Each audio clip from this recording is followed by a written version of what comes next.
Every morning, you are given a choice that most people never realize they have. A choice that can transform loneliness into purpose and silence into sacred peace. What I'm about to share will transform your tired life. Have you ever opened your eyes in the morning and felt lost? Not lost in the sense that you don't know where you are, but lost in a deeper way, as if the day ahead stretches before you like an empty room, and you're not quite sure what to fill it with anymore. Perhaps you lie there for a moment, watching the early light creep across your ceiling, and you think about all the years behind you, all the mornings that once held such urgency, such purpose. The children needed breakfast. Work was waiting. There were appointments to keep, deadlines to meet, people depending on you. But now the silence feels different, doesn't it? I want to share something with you today, something that changed everything for me and for countless others who have walked this path before us. It's about those first precious moments, when you open your eyes, moments that hold more power than you might imagine. You see, in the Buddhist tradition, we believe that the morning isn't just the start of a day. It's a rebirth, a complete renewal. Every single morning, you are born again into this world, and what you do in those first moments shapes everything that follows. But let me ask you this. When was the last time you truly welcomed the morning? Not just woke up to it, but actually greeted it with intention, with gratitude, with the understanding that you've been given another gift? Many of us, especially as we've grown older and stepped away from the busy lives we once led, have forgotten how to do this. We've forgotten that these quiet mornings, these slow, peaceful dawns, are not empty spaces to be filled. They are sacred opportunities to create something beautiful. I remember a student who came to our monastery many years ago.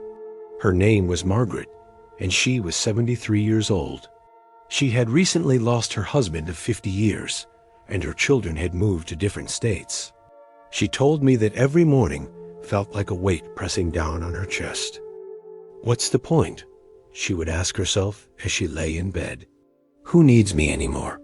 What difference does it make if I get up or stay here? Her words broke my heart, because I've heard them so many times from people in this stage of life. People who once moved through their days with such energy and purpose, now wondering if their days have any meaning at all. But here's what I told Margaret, and what I want to tell you now. Your morning practice, the way you choose to meet each new day, is not about being useful to others. It's not about productivity or accomplishment or proving your worth. It's about something far more profound. It's about aligning yourself with the truth of existence, with the flow of life itself, and in doing so, opening the door to peace, love, and yes, even prosperity, though not the kind you might think. Let me take you back to the teachings of the Buddha for a moment. There's a story that isn't as well known as some of the others, but it's one that has guided my own mornings for decades. The Buddha once said to his disciples, "Every morning we are born again.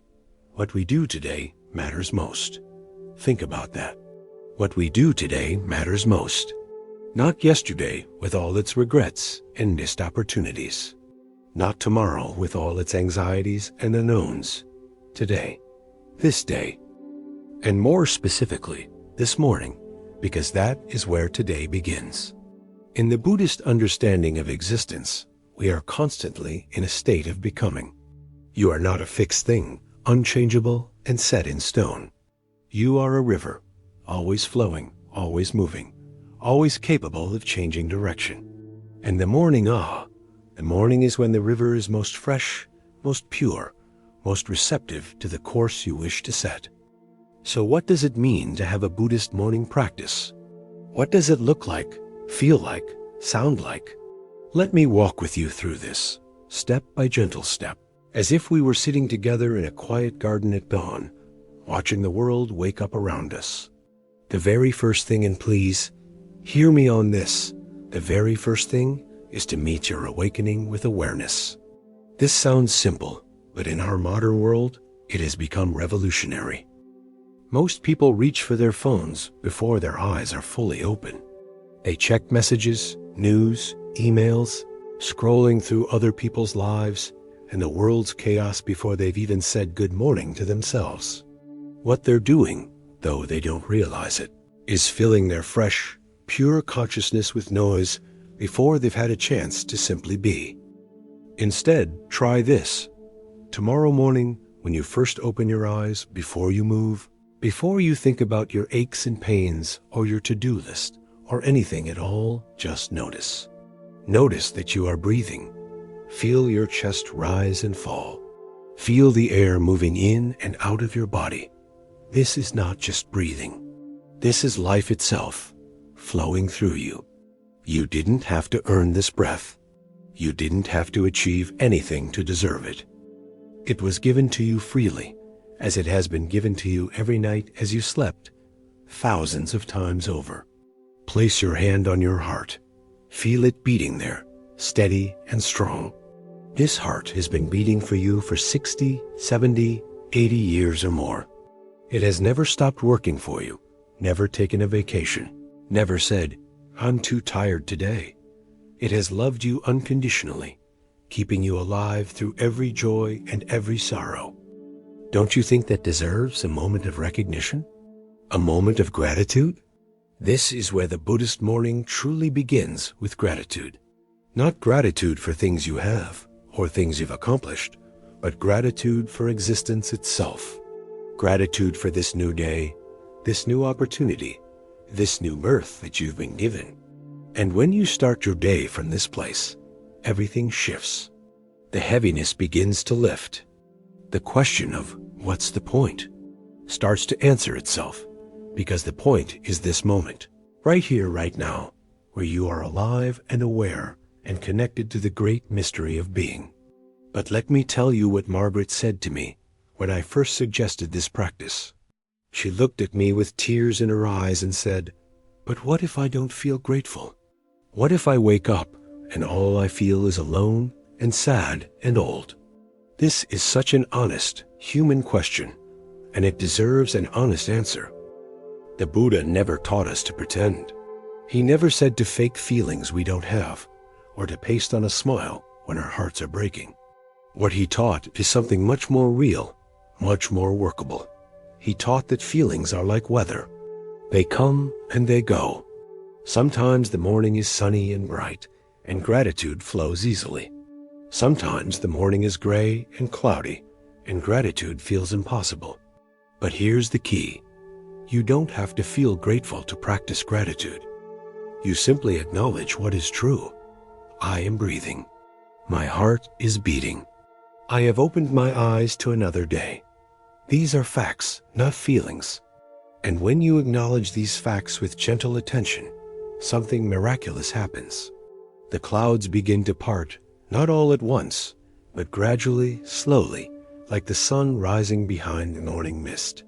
After you've spent a few moments with your breath and your heartbeat, it's time to set your intention for the day. This is one of the most powerful practices in all of Buddhism, and it's especially important as we grow older. An intention is not a goal.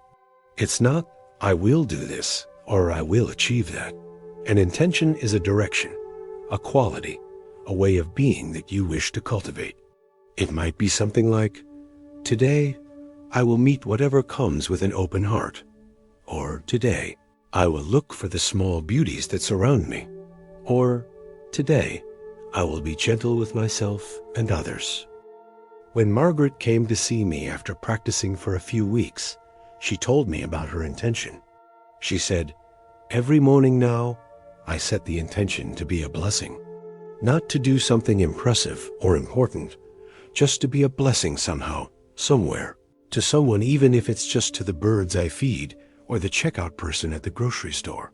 Her face, which had been so heavy with grief when we first met, had changed. There was a lightness in her eyes, a softness in her smile. She had found her purpose again, not in grand achievements, but in the simple, sacred act of showing up for life with an open and loving heart. Now, after you've set your intention, there's a practice that has been part of Buddhist tradition for thousands of years, and it's called metta, or loving kindness meditation. This might sound like something complicated or exotic, but it's actually the most natural thing in the world. It's simply the practice of wishing well. You begin with yourself, and this is where many people stumble, especially those of us who have spent our whole lives taking care of others and putting ourselves last. You place your hand on your heart again, and you say to yourself, silently or aloud, "May I be happy. May I be healthy. May I be safe. May I live with ease." Say it slowly, letting each phrase sink in. Don't just recite the words, feel them. Let them settle into your bones. You might feel resistance at first. You might think, "This feels selfish," or "I don't deserve this," or "This is silly." But stay with it. The Buddha taught that we cannot truly love others if we don't first hold ourselves with compassion. You have lived a long life. You have done your best, made mistakes, learned, grown, suffered, celebrated, lost, and loved. You deserve your own kindness. After you've offered these wishes to yourself, expand them outward. Think of someone you love, perhaps your partner, your child, your grandchild, a dear friend. Hold their face in your mind and say, "May you be happy. May you be healthy. May you be safe. May you live with ease." Feel the warmth of your love flowing toward them. Then expand further. Still, think of someone neutral, someone you don't know well, perhaps a neighbor or someone you see regularly, but have never spoken to much. Offer them the same wishes. And then, if you're ready, think of someone with whom you've had difficulty, someone who has hurt you or disappointed you, and just try to offer them these wishes too. This last part is the most challenging, but it's also the most liberating, because when you wish someone well, even someone who has caused you pain, you free yourself from the prison of resentment. Let me tell you about a man named Robert who attended our weekly meditation group. He was 81 years old, a retired engineer, and he carried a bitterness toward his son that had lasted for 15 years. They had had a falling out over something that seemed important at the time: money, decisions about Robert's late wife's care, accusations and hurt feelings on both sides. They hadn't spoken in all that time. When Robert first tried the loving kindness practice, he told me he couldn't include his son. "I can't wish him well," he said, "not after what he did." I told him that was okay, that he should only go as far as he could, that the practice was a journey, not a destination. But something happened over the months. Each morning, Robert would do his practice, and he would get as far as wishing well to neutral people, and then he would stop. But one morning, almost against his will, his son's face appeared in his mind, and Robert, surprising himself, whispered, "May you be happy." That was all. Just that one phrase. But he told me later that when he said it, something broke open in his chest. It wasn't that he suddenly forgot the hurt or decided everything was okay.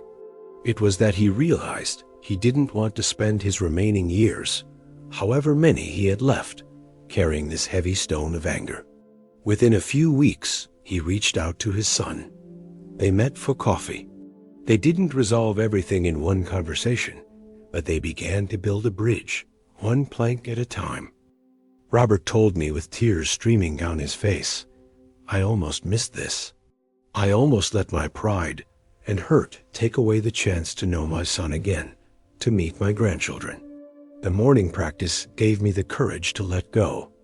This is what a Buddhist morning can do. It doesn't erase the past. It doesn't make difficult things disappear. But it gives you the clarity and courage to meet life as it is, with an open heart, and to make choices that serve your deepest values rather than your smallest fears. Now, after the loving kindness practice, it's beautiful to spend a few minutes in simple sitting meditation. If your body allows it, sit comfortably in a chair or on a cushion, your back straight but not rigid, your hands resting gently in your lap. If sitting is difficult, You can lie down or even remain in bed. What matters is not the position, but the quality of attention you bring. Close your eyes or lower your gaze and return to your breath. Just breathe naturally and watch the breath the way you might watch leaves floating on a stream with gentle, relaxed attention. Thoughts will come. They always do. Worries about the day ahead, memories from the past, plans and fantasies and random images. This is normal. This is what minds do. You're not trying to stop your thoughts. You're simply not following them. When you notice you've been caught up in a thought, you smile to yourself. Yes, smile, because it's actually a moment of awakening, a moment of consciousness, and you gently return to the breath. Even 5 minutes of this practice can transform your entire day. It's like cleaning the lens of a camera. All day long, we see through our minds, through our thoughts and beliefs and assumptions. But the lens gets smudged with worry, fear, regret, anxiety. Meditation wipes it clean, so we can see more clearly what's actually here, rather than what we think is here or what we're afraid might be here. There's an old Buddhist teaching story about a man who was shot with an arrow. His friends wanted to take him to the doctor immediately, but the man said, "Wait. First, I need to know who shot the arrow. What kind of wood is it made from? What village did the archer come from? What was his intention?" The Buddha used this story to illustrate how we often get caught up in endless questions and analysis while ignoring the immediate reality in front of us. The arrow is suffering. The doctor is the practice. The morning meditation is you, choosing to address what's actually happening right now, rather than getting lost in the stories about it. After your sitting practice, there's one more element that can make your morning truly complete, and that is mindful movement. Your body has carried you through this long life. It has worked so hard for you. Even if it doesn't move the way it once did, even if there's pain or stiffness or limitation, it deserves your respect and gratitude.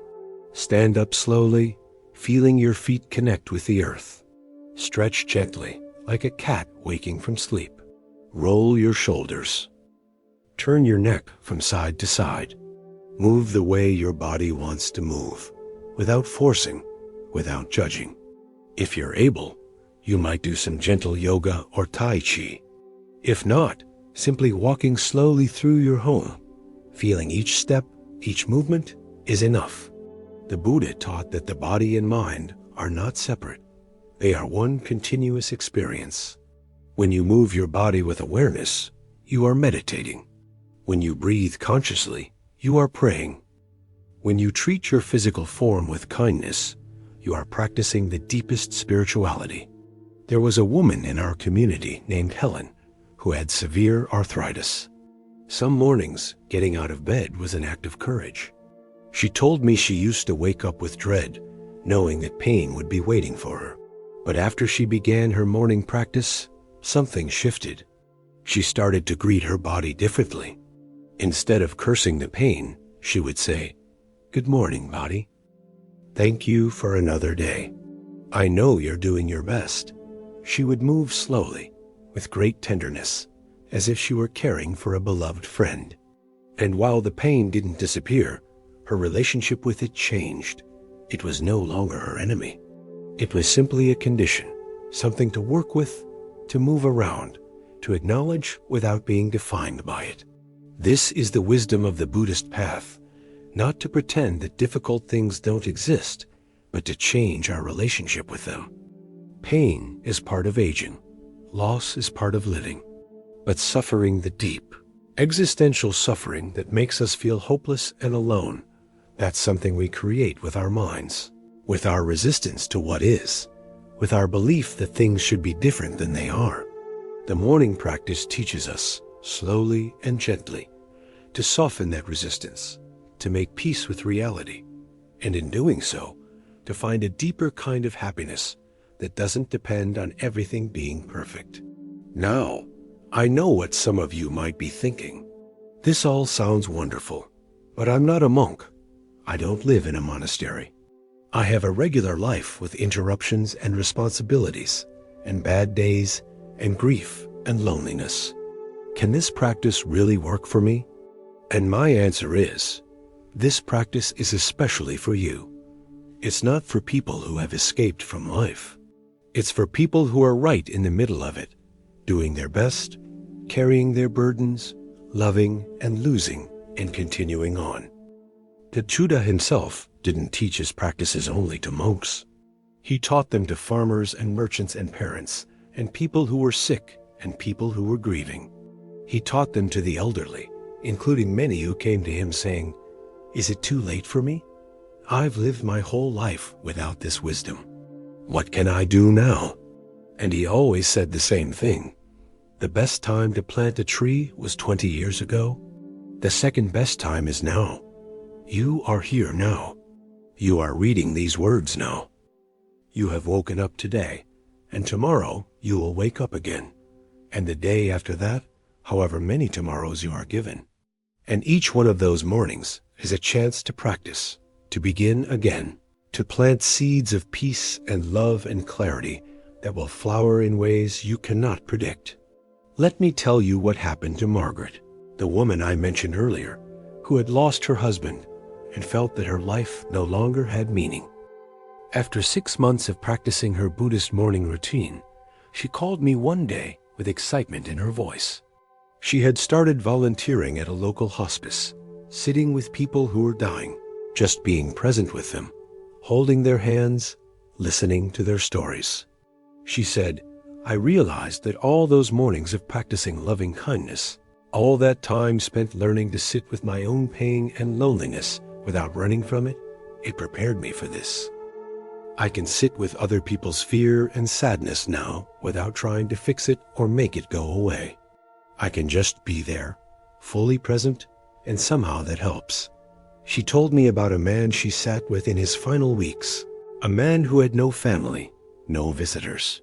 She would arrive each morning, fresh from her own practice, and she would sit beside his bed and tell him about the sunrise she'd seen, or read him poetry, or just hold his hand in silence. When he died, she was there. She said it was one of the most sacred experiences of her life. "I thought my useful days were over," she told me. But really, they were just beginning in a different way. This is prosperity. You see, not the kind measured in money or possessions, but the kind that comes from living in alignment with your truest nature, which is compassionate, which is loving, which is connected to all living things. When you start your day from this place, opportunities arise that you never could have planned. Doors open. Synchronicities happen, not because you're performing some kind of magic, but because you're paying attention in a way you weren't before. You're present. You're available. You're ready to respond to life rather than just react to it. And love, the love that becomes possible when you tend to your heart each morning like a garden. Love for yourself, which might be the hardest and most revolutionary kind. Love for the people in your life, even when they're difficult, even when they don't love you back the way you wish they would. Love for strangers, for the cashier and the mail carrier, and the person struggling with their walker in the parking lot. Love for the world itself, with all its beauty and brokenness. This kind of love doesn't deplete you. It fills you up. It overflows. It becomes the very substance of your days. There's a beautiful Buddhist concept called interbeing. It means that nothing exists in isolation. You are not separate from the air you breathe, the food you eat, the people you encounter, the earth beneath your feet. You are woven into the fabric of existence itself. When you water the seeds of peace in your own heart each morning, you are watering those seeds in the whole world. When you practice loving kindness toward yourself, you are making it easier for others to do the same. When you greet the day with gratitude, you are adding to the collective gratitude of all beings. You matter. Your morning practice matters. Not in some abstract theoretical way, but in a real, tangible, mysterious way that ripples out far beyond what you can see. I want to share one more story with you before we come to a close. There was a Buddhist monk named Thich Nhat Hanh who lived into his 90s and taught the practice of mindfulness to millions of people around the world. In his later years, after a stroke, he could no longer speak or teach in the way he once had. But every morning, he would be wheeled out into the garden at his monastery, and he would sit there in silence, just being present, just breathing, just watching the birds and the clouds and the changing light. And people would come from all over the world just to sit near him, because his presence itself had become a teaching. His peaceful, conscious being was a gift to everyone who encountered it. You have this same gift. You don't have to be famous or accomplished or even healthy. You simply have to show up morning after morning and do the practice. Breathe with awareness. Set your intention. Offer loving kindness. Sit in stillness. Move with gratitude. These simple actions, repeated day after day, will transform you from the inside out. They will make you a beacon of calm in a chaotic world. They will help you age with grace and dignity. They will allow you to face whatever comes, whether it's another beautiful day, or a difficult diagnosis, or a loss you've been dreading, with equanimity and courage. The morning is yours. No one can practice for you. No one can breathe for you, or set your intention for you, or open your heart for you. This is your work, your sacred responsibility, and your great privilege. And here's the beautiful secret. It gets easier. The first few mornings might feel awkward or silly or even painful, especially if you're encountering years of accumulated grief or regret or self-judgment. But just as the sun rises a little earlier each day in spring, your practice will gradually illuminate the dark corners of your heart, and what once felt difficult will begin to feel natural, even joyful. You know, in the Buddhist tradition, we talk about enlightenment as if it's some distant, lofty goal, something only the great masters can achieve. But there's another way to think about it. Enlightenment simply means to lighten up, to let go of the heavy things you've been carrying, to stop taking everything so seriously, including yourself, to laugh more, to love more freely, to forgive, especially to forgive yourself for not being perfect, for making mistakes, for being human. The morning practice is your daily opportunity to lighten up, to shed a little more of the unnecessary weight, to become more fully yourself, which is to say, more fully alive. So tomorrow morning, when you wake up, and you will wake up, you will open your eyes to a brand new day that has never existed before and will never come again. I invite you to try this practice. Just try it. Not perfectly. Not with the expectation that it will solve all your problems or make you feel wonderful immediately, but with curiosity, with gentleness, with the understanding that you are participating in something ancient and beautiful and profoundly human. Feel your breath. Thank your heart. Set your intention. Offer loving kindness to yourself and others. Sit in stillness for a few minutes. Move your body with gratitude. And then step into your day, not as someone who is running out of time or whose best days are behind them, but as someone who has been reborn into this moment, fully alive, fully present, fully capable of being a blessing to yourself and to the world. This is the Buddhist path. It's not about escaping life. It's about embracing it more completely than you ever thought possible. It's about finding the sacred in the ordinary, the profound in the simple, the eternal in the present moment. And it begins right where you are, right when you wake up, with your first conscious breath of the day. May you be happy. May you be healthy. May you be safe. May you live with ease. May your mornings be filled with peace. May your days unfold with grace.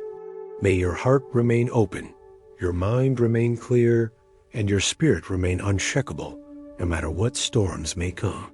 You are not alone on this path. You are walking it with every person who has ever struggled and searched for meaning, with every teacher who has ever shared these timeless practices, with the Buddha himself, who looked at suffering and found a way through it that leads to genuine freedom. The sun will rise tomorrow, as it always does.